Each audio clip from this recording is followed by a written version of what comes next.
filmmaker, a documentary filmmaker. I've been making films for maybe 15 years, and I also have 2 children. I started making films when I was at university. I did a fine art degree and I majored in intermedia, which is like it's multimedia kind of art-based works. And in that time, I really just gravitated towards film and all types of film. And I got the chance to go on this course with Nicolson, who's a documentary filmmaker in New Zealand, and also a professor. And just that course introduced me to documentaries, and I just really fell in love with it. You know, it's really weird about how you end up making a film and how that evolution happens. Often the story, they say, finds you. You know, for me, sometimes there'll be an issue that I'm interested in or an idea that I want to explore, and I'll start to kind of research it and read articles and things like that. Other times, like, it'd just be this random thing where you'll meet somebody and something happens and you find you're in the middle of the story. So for me, it's a lot to do with authenticity and how close you can get to your subject. So the first thing will be spending time with them and really getting to know what it's like to be in their shoes. And then I will have a period of filming.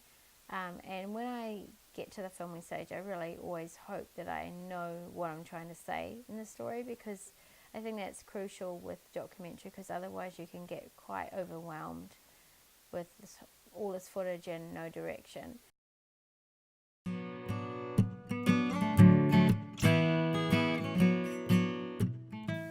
So I grew up in Bethells, which is where I currently live. Funnily enough, I actually am living, like we're talking now, in this barn, which is where I was when I was a baby.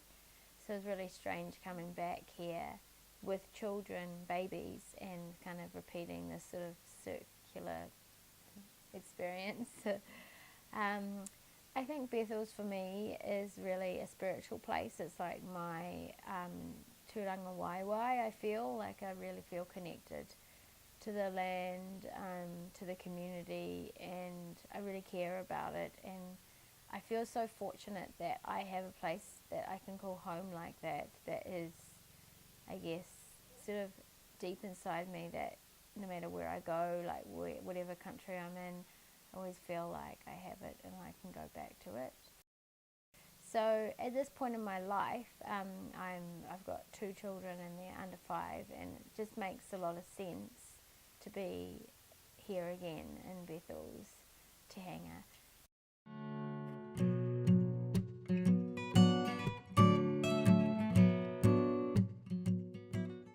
So yeah, growing up here, there are a lot of other artists around, and my dad's a painter, and also his friend, our family friend Ali Eagle, was just like down the road.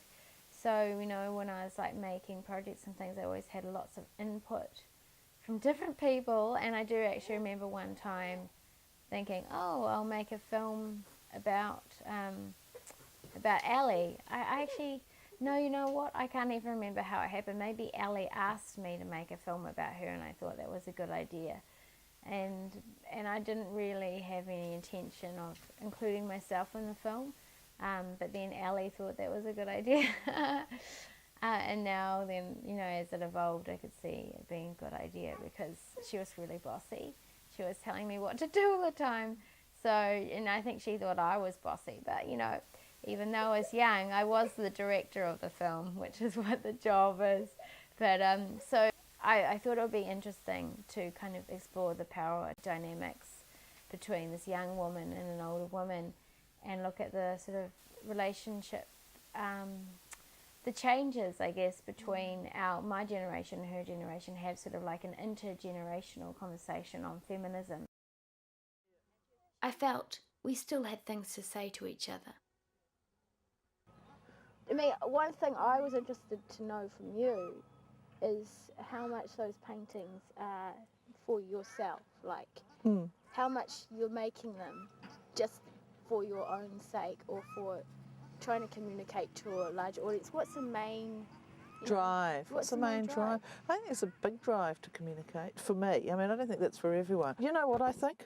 It doesn't. I don't think it matters if we're artists. I don't want to be seen as a role model artist particularly. This is the way to be, you know. I can have this career. I mean, I'm just fulfilling kind of a grandmotherly role now and enjoying what I do. And if I was doing good embroidery, then that's what I'd be doing in another century.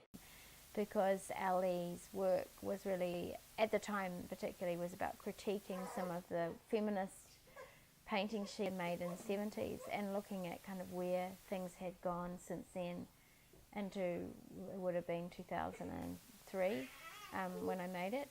And so given that she was having that conversation, it made a lot of sense because I was kind of like the byproduct of that next generation and how had feminism impacted my life and what did it mean.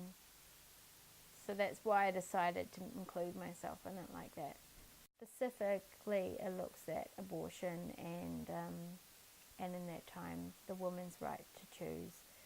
And since since I made that film, a lot has changed in my life and I've become a mother.